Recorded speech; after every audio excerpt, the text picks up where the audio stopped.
माझी आई दिसायला खूप सुंदर होती. मी माझ्या आईपेक्षा 17 वर्षांनी लहान होती. खरं तर माझ्या आईचे लग्न खूप कमी वयात झाले होते. लग्नाच्या 1 वर्षानंतरच माझा जन्म झाला होता. मी आणि आई दोघीही सोबत कुठे बाहेर पडलो तर लोक आम्हाला दोघींना बघून बहिणीच समजायचे. आई इतकी सुंदर होती की तिच्या वयाचा तिच्यावर कोणताही असर झाला नव्हता. पण एके दिवशी अचानक आईने माझ्याकडे तिची इच्छा व्यक्त केली. तेव्हा मी तिच्या निर्णयावर भडकले. तुला काय झालं आहे आई? का म्हणून तू लोकांसमोर माझा आणि स्वतःचाही तमाशा बनवत आहेस? का? काय झालं बाळा? यात तमाशा घालण्यासारखी कोणती गोष्ट आहे? मला कळत नाही की यात चुकीचे काय आहे. मी चुकीचे काम तर करत नाही आहे. मी आईला समजावून सांगू लागले की आई, तुझे म्हणणे जरी योग्य वाटत असले तरी आपल्या आजूबाजूचे लोक काय म्हणतील? आपला समाज काय म्हणेन? यांना तू सामोरे कसे जाशील? आई म्हणाली की कुणालाही आपल्या पर्सनल गोष्टीत काहीही बोलण्याचा अधिकार नाही, कारण आपण कोणावर अवलंबून नाहीत. तुझे बाबा सोडून गेल्यानंतर मी माझे जीवन कसे व्यतीत केले आहे ते माझं मलाच माहिती. कोणीही माझ्या मदतीला धावून आले नाही. मी एकटीच बाई माझ्या लहान मुलीला घेऊन कशी जगत होते ते माझ्या व्यतिरिक्त कोणीही समजून घेऊ शकत नाही. पण बाळा, तुला तरी या गोष्टीला समजून घ्यायला हवं होतं. पूर्ण जगाला समजो की ना समजो, पण तू तर माझा संघर्ष पाहिला आहेस. गोष्ट अशी होती की माझ्या आईने तिच्या दुसऱ्या लग्नाची इच्छा माझ्याकडे व्यक्त केली होती. मी लहान असतानाच माझे बाबा दीर्घ आजाराने आम्हा दोघींनाही सोडून या जगातून निघून गेले होते. बाबा निघून गेल्यानंतर माझी आई मला माझ्या आजींकडे त्यांच्या घरी घेऊन गेली. पण किती दिवस असं माहेरी सोडून आपला उदरनिर्वाह केला असता. म्हणूनच मी शाळेत जाण्यालायक झाले तेव्हा माझ्या आईने एका प्रायव्हेट कंपनीत जॉब सुरू केला. माझ्या आईने आई आणि वडील दोघांचेही कर्तव्य पार पाडले होते. असे म्हणणे चुकीचे ठरणार नाही की माझ्या आईने मला वाढवण्यात तिचे संपूर्ण तारुण्य कुर्बान केले होते. माझे वय आता 16 ते 17 वर्षे झाले होते, तर माझ्या आईचे वय 30 ते 34 वर्षे झाले असेल. दुसरे लग्न करण्याचा माझ्या आईचा निर्णय काही चुकीचा नव्हता, पण माहीत नाही मला का हा निर्णय कुठेतरी चुकीचा वाटत होता. मी आईला खूप समजावण्याचा प्रयत्न केला की जेव्हा कधी तुझे लग्न होईल तेव्हा सगळी लोक हेच म्हणतील की तरुण मुलगी घरात पडलेली आहे आणि आईला तिच्या लग्नाची काळजी पडली आहे.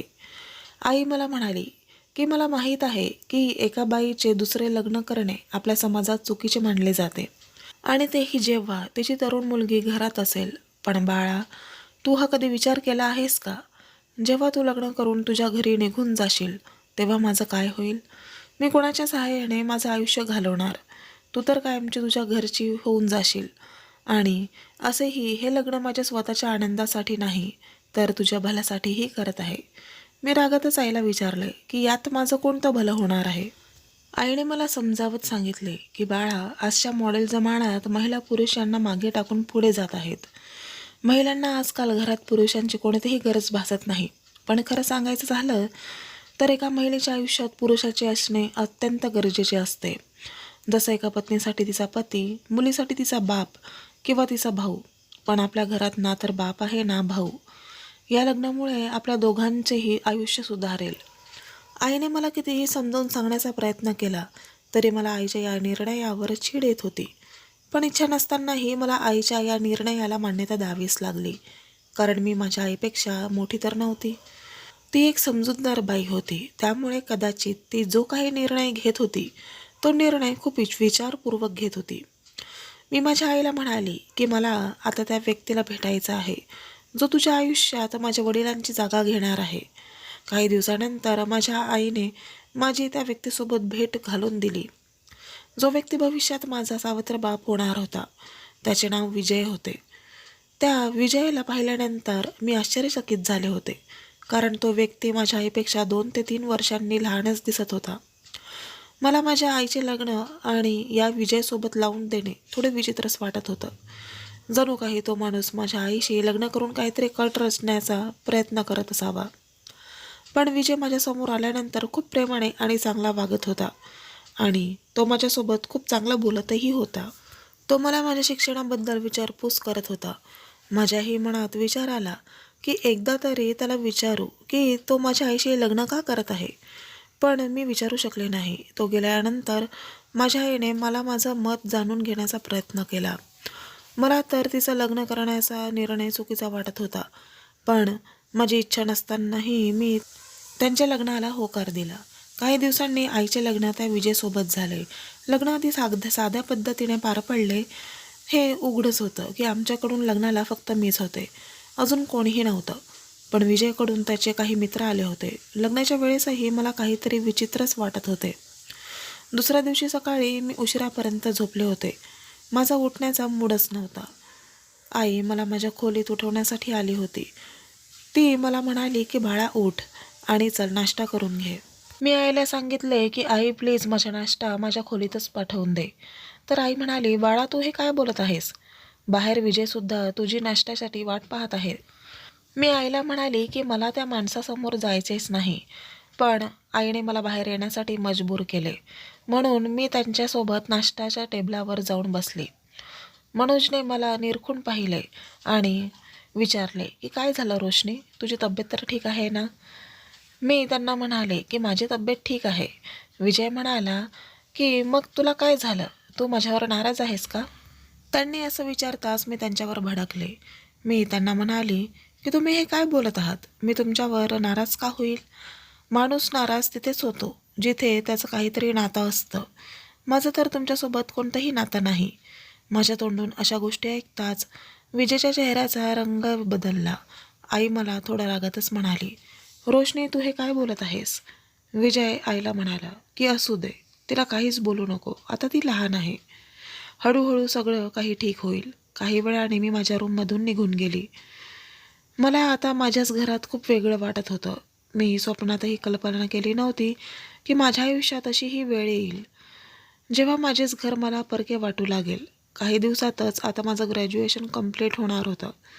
मला भीती होती की आता मी घरात राहून करणार तरी काय, म्हणून मी शिक्षण पूर्ण होताच एका प्रायव्हेट स्कूलमध्ये मुलांना शिकवणे सुरू केले होते की जेणेकरून जास्तीत जास्त वेळ मी घराच्या बाहेरच राहू शकेल, कारण मला विजयसमोर जास्त यायचं नव्हतं. म्हणून मी स्कूलमधून घरी आल्यानंतर सरळ माझ्या खोलीत निघून जायचे. विजय जेव्हा जेव्हा माझ्यासमोर यायचा तेव्हा त्याची नजर मला माझ्या शरीरावर फिरताना जाणवत होती. विजयसोबत लग्न केल्यानंतर आई आधीपेक्षा जास्त आनंदात राहू लागली होती. आईने मला माझ्या हालवर सोडले होते. माझे दिवस असेच जात होते. पण एके दिवशी एक विचित्रच गोष्ट घडली. मी हे नाही सांगू शकत की हे सगळं आईने जाणून बुजून केलं होतं की ते योगायोगाने घराबाहेर होती. कारण आजपर्यंत आईने मला विजयसोबत एकटीला घरात कधीच राहू दिले नव्हते. परंतु आज संध्याकाळी ती घरी नव्हती आणि मी माझ्या खोलीत होते. कोणीतरी माझे दार वाजवल्यामुळे मी हैराण झाली. मी जेव्हा दार उघडून पाहिले तेव्हा विजय बाहेर उभा होता. त्याने मला विचारले की तुझी आई कुठे आहे? मी म्हणाले मला नाही माहिती, कदाचित काही महत्त्वाच्या कामासाठी बाहेर गेली असेल. विजय मला म्हणाले की तू माझ्यासाठी एक कप चहा बनवू शकतेस का? मी विचार केला की मी दार लावून घेते, पण मी पुन्हा विचार केला की हे चुकीचं आहे, कारण शेवटी एकाच घरात राहायचे आहे, तर आणखीन किती दिवस असेच चालत राहणार. मी विजयसाठी चहा तयार केला आणि चहाचा कप घेऊन त्याच्यासमोर गेले. विजयने हसतच माझे आभार व्यक्त केले. मी चहाचा कप टेबलावर ठेवून माझ्या खोलीत परत जाऊ लागली, तर त्यांनी मला थांबवले. ते मला म्हणाले की रोशनी थांब. मी इथेच थांबले आणि विचारलं की काय झालं? ते म्हणाले की तू माझ्यावर नाराज का राहतेस? मी म्हणाले की काही नाही, मी तुमच्यावर नाराज नाही, मला एकांतात राहायला आवडतं. विजय मला म्हणाले की 2 मिनिटे माझ्याजवळ येऊन बस, मला तुझ्यासोबत काही महत्त्वाचं बोलायचं आहे. समोर ठेवलेल्या सोफ्यावर इशारा करत ते मला म्हणाले. मी त्यांच्यासमोर जाऊन बसले तर आधी ते थोडा वेळ ते माझ्याकडे निरखून पाहू लागले. त्यानंतर मला ते हळूच म्हणाले, रोशनी मला माहिती आहे तुला राग येणे हे स्वाभाविक आहे, कारण तुझ्या आईने दुसरे लग्न करावे अशी तुझी अजिबात इच्छा नव्हती. पण जरा तिच्या जागेवर राहून तू विचार करून बघ, तिने काहीही चुकीचे केले नाही. आणि राहिली गोष्ट तर मलाही हे कळत आहे की तू मला शक्यच्या नजरेने बघत असतेस. प्रश्न असा आहे की मी तुझ्या नजरेत कसाही असलो तरी पण मी तुझ्यासाठी कधीच चुकीचा होऊ शकत नाही. माझ्या आणि तुझ्यामध्ये फक्त नावासाठी का होईना पण एक नातं तर आहे. मग कोणत्या गोष्टीला घेऊन तू माझ्यावर इतके नाराज असतेस? मी म्हणाले, बघा मला तुमच्यासोबत कोणतंही नातं ठेवायचं नाही, आणि माझी तुमच्यावर कोणतीही प्रकारची नाराजगी देखील नाही. तुमचं नातं माझ्या आईसोबत आहे, माझ्यासोबत नाही. एवढं बोलून मी तिथून माझ्या खोलीत निघून गेली. एक दिवस माझी आई मला म्हणाली की रोशनी, विजयने तुझ्यासाठी एक स्थळ पाहिले आहे. मी रागातच म्हणाली, अच्छा, आता हे सगळं करून ते माझ्याजवळ येण्याचा प्रयत्न करत आहेत. आई मला म्हणाली की रोशनी, तुला नक्की काय झालं आहे? तू विजयबद्दल असा विचार का करत असतेस? विजय खरंच एक चांगला माणूस आहे. मी आईला म्हणाले की आई, जर मला लग्नच करायचं असेल तर मी स्वतः माझ्यासाठी स्थळ शोधून काढेल आणि लग्नही करून घेईन. तुम्हाला माझ्या लग्नाची काळजी करण्याची काही गरज नाही. त्या दिवसापासून आईने सुद्धा माझ्या लग्नाबद्दल माझ्यासोबत कधीही कोणतीही गोष्ट केली नाही. भलेही विजय माझ्या आईचा दुसरा पती होता, पण त्याने सांगितलेल्या ठिकाणी मला अजिबात लग्न करायचं नव्हतं. मला माहीत होतं की कदाचित हे विजयची एक नवीन चाल असू शकते. म्हणून विजयसारख्या माणसांना मी चांगल्या प्रकारे ओळखून होते. म्हणून मला प्रत्येक पाऊल सांभाळून टाकायचे होते. पण प्रश्न हा होता की मी अजून किती दिवस अशा घरात राहणार? मला तर लग्न करायचे होते आणि तेही खूप लवकर. आता माझ्या मनात हा प्रश्न होता की मला लग्न करायचं आहे, पण कोणासोबत करू? माझा तर कोणी बॉयफ्रेंडही नाही आणि कोणासोबत खास ओळखही नाही की त्याच्यासोबत मी लग्न करू शकेल. मी याच विचारात होती की अचानक मला कोणीतरी भेटले. ज्या शाळेत मी शिकवत होते त्याच शाळेत एक मुलगा आला, जो माझ्यासारखाच एक टीचर होता. दिसायलाही खूपच सुंदर होता. त्याचे नाव रवी होते. हळूहळू मी रवीला पसंत करू लागले आणि कदाचित तोही मला पसंत करू लागला होता. हळूहळू आमच्या दोघांमध्ये घट्ट मैत्री झाली आणि मैत्रीनंतर प्रेमानंतर गोष्ट आमच्या लग्नापर्यंत पोहोचली होती. पण मला रवीपासून काहीही लपवायचे नव्हते. मला माझ्या घरची परिस्थितीबद्दल त्याला सर्व काही सांगायचे होते, कारण रवी एक खूप चांगला माणूस होता आणि माझ्या घराच्या परिस्थितीबद्दल त्याला नंतर कळावे आणि माझ्यामुळे त्याचे मन दुखावे अशी अजिबात माझी इच्छा नव्हती. म्हणून मी स्वतः एक दिवस माझ्याबद्दल सर्व काही रवीला सांगायचे ठरवले आणि मग एक दिवस रवीला विचारले की रवी, तुला माझ्या बॅकग्राऊंडबद्दल माहिती आहे का? माझ्या घरच्या परिस्थितीबद्दल माहिती आहे का? मी कुठे राहते, मी कोणाची मुलगी आहे आणि कोणत्या कुटुंबातील आहे? रवी मला म्हणाला की रोशनी, मी फक्त तुला ओळखतो. मला तुझ्या बॅकग्राऊंडबद्दल जाणून घेण्यात काहीही रस नाही. मी म्हणाले की तरीसुद्धा रवी, तुला माझ्याबद्दल जाणून घेण्याचा पूर्ण अधिकार आहे, कारण माझ्याबद्दल तुला जर नंतर काही कळाले आणि त्यामुळे तुझे मन दुखावले तर मी स्वतःला कधीही माफ करू शकणार नाही. रवी म्हणाला की ठीक आहे, तुला सांगायचं असेल तर तू सांगू शकतेस. मी रवीला माझ्या आईच्या दुसऱ्या लग्नाबद्दल आणि मनोजच्या स्वभावाबद्दल सगळं काही सांगितलं. हे सगळं ऐकून सुद्धा रवीच्या स्वभावात कोणताही फरक जाणवला नाही. उलट रवीने मला समजावून सांगितले की रोशनी, काय झालं? तुझ्या आईने दुसरे लग्न केले आहे तर दुसऱ्या लग्न करणे हे कोणताही गुन्हा नाही. जरा तिच्या जागेवर राहून विचार करून बघ. मी रवीला म्हणाले की रवी, मला माझ्या आईच्या दुसऱ्या लग्नाबद्दल तर काहीच प्रॉब्लेम नाही. प्रॉब्लेम आहे तो त्या विजयसोबत. माहीत नाही का, जेव्हाही मी त्याच्यासमोर जाते तेव्हा तो मलाच खालीवर बघतो. रवी मला म्हणाला, रोशनी, तू काहीतरी जास्तच विचार करत असतेस. कदाचित म्हणूनच तुला असं वाटत असेल की ते तुझ्याकडेच बघत आहेत. असेही असू शकतं की ते तुझ्याकडे त्या नजरेने बघत नसतील. तुझा बघण्याचा दृष्टिकोनही चुकीचा असू शकतो. फक्त तू एकदा स्वतःचा दृष्टिकोन बदलून बघ, कदाचित सगळं काही ठीक होईल. रवीने मला खूप समजावले आणि म्हणाला, रोशनी, तू मला खूप आवडतेस. मी काही दिवसातच माझ्या घरच्यांना तुझ्या घरी मागणी घालायला पाठवतो. मी रवीला म्हणाले की रवी, माझ्याबद्दल जाणून घेतल्यानंतर तुझ्या घरचे लोक तुझे लग्न माझ्यासोबत करून द्यायला तयार होतील का? रवी म्हणाला, रोशनी, तू हे सर्व काही माझ्यावर सोडून दे. काही दिवसातच रवीने त्याच्या घरच्यांना माझ्या घरी पाठवून दिले. रवी आणि रवीच्या घरच्यांना भेटून माझी आईसुद्धा खूप खुश झाली होती. काही दिवसानंतर आमच्या दोघांची एंगेजमेंट झाली आणि एंगेजमेंटच्या काही दिवसानंतरच आमचंही लग्न झालं. मी माझ्या सासरी आली, म्हणजेच रवीच्या घरी आले. रवीच्या घरी आल्यानंतर मी सुखाचा श्वास घेतला, कारण विजयसारख्या माणसाच्या तावडीतून मी सुटले होते. माझे सासरे सर्व लोक खूप चांगले होते. रवीच्या घरचे खूप मोठे बिझनेसमॅन होते. पण एक गोष्ट होती जी मला समजली नव्हती की रवीच्या घरी इतका पैसा असूनही रवी एका छोट्या प्रायव्हेट स्कूलमध्ये शिकवण्यासाठी का येत होता. ही गोष्ट मी रवीलाही बोलून दाखवली, पण रवीने मला सांगितले की रोशनी, वेळ आल्यावर मी तुला सर्व काही सांगेल. लग्नानंतर 2 दिवसांनी मला माझ्या माहेरी जायचे होते, कारण ती ही प्रथाच होती. पण माहीत नाही का मला माझ्या माहेरी जाण्याची अजिबात इच्छा नव्हती. आईशिवाय माझं तिथे दुसरं कोणीही नव्हतं.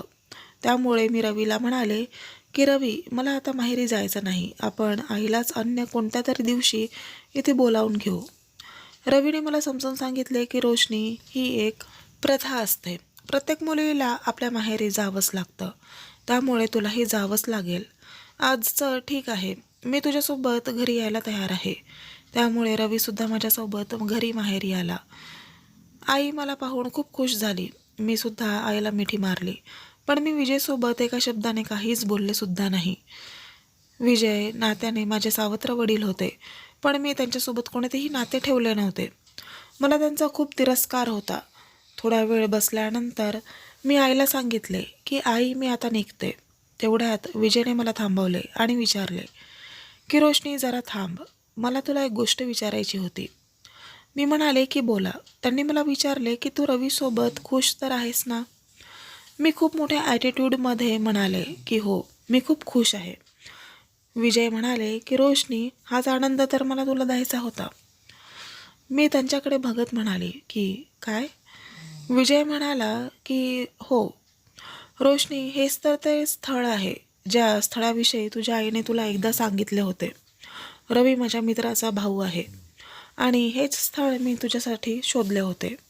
पण जेव्हा तू मी सांगितलेल्या स्थळाला नकार दिला होता, तेव्हा आमच्या प्लॅनिंगनुसार रवीला आम्हीच तुझ्या शाळेत शिकवण्यासाठी पाठवले होते.